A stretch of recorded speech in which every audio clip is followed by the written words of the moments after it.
I never imagined I'd be back here, in the same city where whispers of my failures once followed me like shadows. Standing by the tall, sleek window of my downtown apartment, I let the morning sun spill across the polished oak floor. My silk blouse brushed softly against my skin, a sharp contrast to the pounding in my chest. My phone buzzed on the marble counter, a reminder that life always insists on moving forward, even when the past refuses to let go. The message made me pause. Dad's hosting a family gathering. You're invited.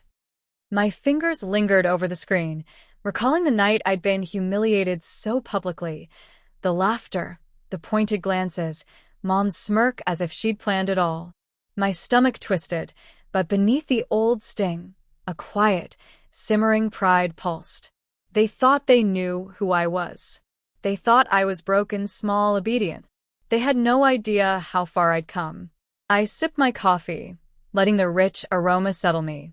The city skyline outside reminded me of the battles I'd fought in silence, the late nights of self-doubt turned into breakthroughs, the small victories no one had witnessed.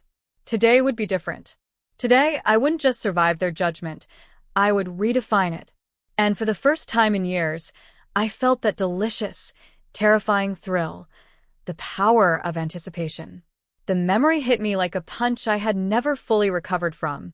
I was 24, standing in the grand living room of Dad's house, trying to blend into the background while Mom orchestrated what would become my most humiliating moment.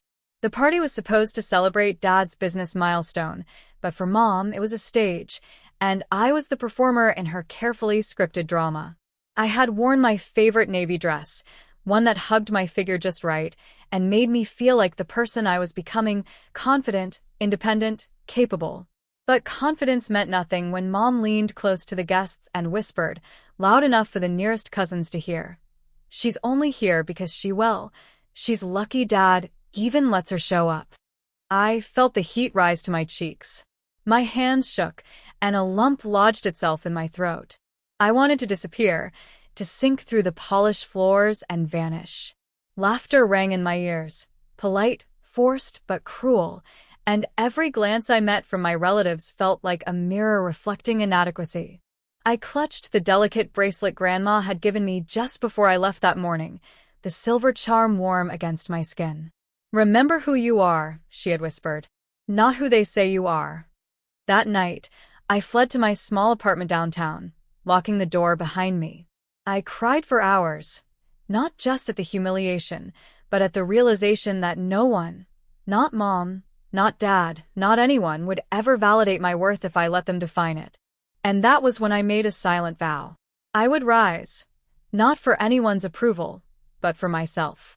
I would become someone they couldn't ignore, someone whose success would be undeniable. The first seed of independence was planted in that quiet, tear-stained room, nurtured by anger, hurt, and determination. The months after that night became a quiet battlefield of transformation. I moved to a small studio apartment in the heart of the city, the walls bare except for a single framed photo of Grandma and her words etched in my memory, "Remember who you are." Every morning, I dressed with purpose, running my fingers over the soft fabric of my clothes, tasting coffee from chipped mugs that reminded me of humble beginnings, and stepping into a world that would not wait for me to prove myself. I found work at a small marketing firm where everyone underestimated me. They didn't see the hours I poured into learning the craft, the late nights dissecting campaigns, the weekends spent building skills others thought unnecessary. My mentor, a seasoned woman named Claire, took me under her wing after noticing my relentless curiosity. She had a sharp eye, a soft heart, and the uncanny ability to push me beyond my comfort zone. "You're more capable than they'll ever imagine," she told me one night as we pored over client proposals, "but you have to see it too." Doubt crept in often. There were nights I sat in my dim apartment, staring at the blinking cursor on a blank screen, wondering if I had the strength to keep going.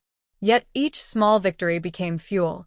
My first major client signed, my first profitable campaign launched, the first time I opened my bank account and realized the freedom growing there. Each step forward was quiet. I posted nothing on social media, avoided calls home, and kept my family in the dark about the life I was quietly building. I began to realize that success wasn't just about money. It was about control. The control to define myself on my terms, to let no one else script my worth. Slowly, intentionally, I built a life that was invisible to them, but undeniable. And all the while, the memory of that humiliating night lingered, not as a wound, but as a compass guiding me toward the woman I was becoming, strong, unshakable, and ready to return to the world that once doubted me. The day arrived with a mix of exhilaration and a quiet, controlled fury. Dad had called a small gathering at his new penthouse, claiming it was just a casual family evening. I arrived fashionably late, as I always do when I want to make an entrance without seeming to try. My heels clicked softly on the marble floors, and my tailored blazer brushed against my arms, each step a statement of who I had become. The room buzzed with polite chatter and the subtle clinking of glasses. I could feel eyes darting toward me, some curious, some indifferent, and then the inevitable, Mom's gaze. That tight-lipped, calculating look that once made me shrink instantly. She didn't know what to expect tonight. She had assumed I'd remain the same, small and obedient, the shadow of her ambitions. I let them look. I let them take in the elegant office corner I had set up for my latest venture, the carefully chosen artwork on the walls, the floor-to-ceiling windows framing the city skyline like my own personal crown. I noticed the subtle hesitation in Dad's posture, the way my cousins whispered under their breath. Then I spoke, softly, letting the words roll out like a tide that could no longer be contained. "I see you're all enjoying the view," I began, letting a pause stretch long enough for them to notice the subtle sophistication of my surroundings. "It's my office. I own the company that's hosting your dinner tonight." The silence that followed was delicious. Shock painted their faces, disbelief curdling into a faint shimmer of shame. Mom's lips parted, but no words came. Dad blinked rapidly, trying to reconcile the daughter he remembered, humiliated, small, self-effacing, with the woman standing before him, composed, confident, untouchable. I let the moment linger, watching as the reality sank in. The contracts, the deals, the long nights, the self-taught skills, every secret struggle I had endured had culminated in this single, undeniable truth. I was no longer the girl they could dismiss, no longer the one they could humiliate at will. Tonight, I controlled the narrative. Tonight, the bombshell wasn't just a revelation, it was a reckoning. The power in the room had shifted so completely that it almost felt tangible, like the air itself had thickened around me.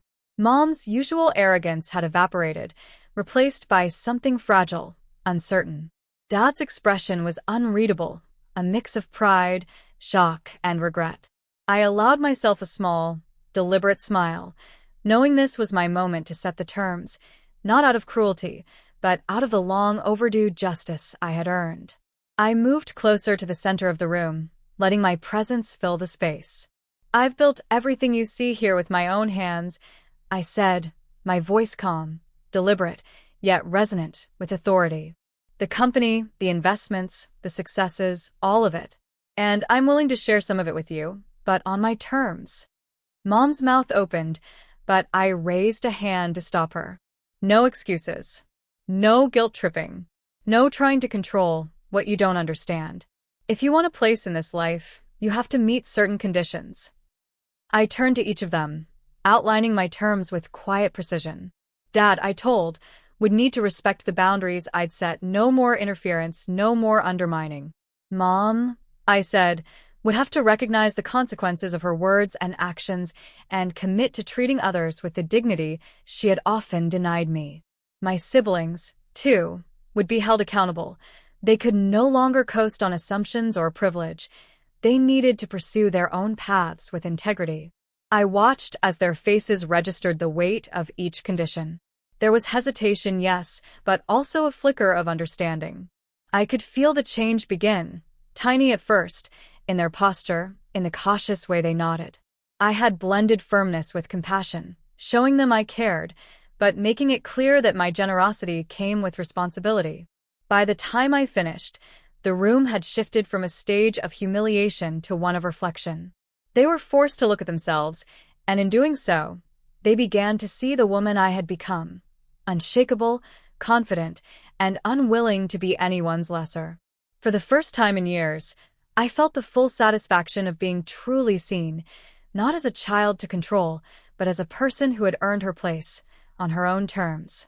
Days turned into weeks, and I began to notice subtle but meaningful changes. Dad was careful with his words, listening rather than lecturing. Mom, though still adjusting, started showing glimpses of humility, even gratitude, in her gestures. My siblings approached their own ambitions with renewed effort, realizing that success wasn't simply handed down, it had to be earned, just as I had done. The room that once held tension and whispers of humiliation now held a tentative respect, a fragile but promising new rhythm. Late one evening, I sat in my apartment, the city lights shimmering through the window, reflecting off the silver bracelet Grandma had given me all those years ago. I traced its delicate charms, smiling softly. That small gift had been a reminder then, and it remained one now, a symbol of resilience, strength, and the woman I had chosen to become.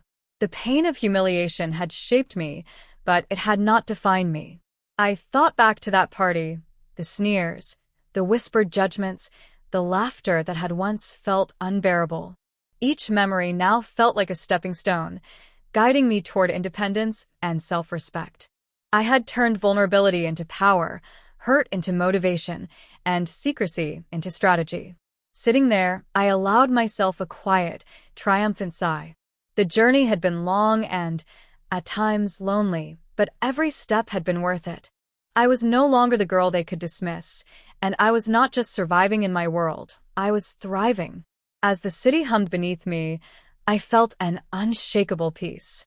I had delivered my truth, set my boundaries, and nurtured growth where it mattered. And now, I could finally savor the grace that came from standing tall, unafraid, and fully myself.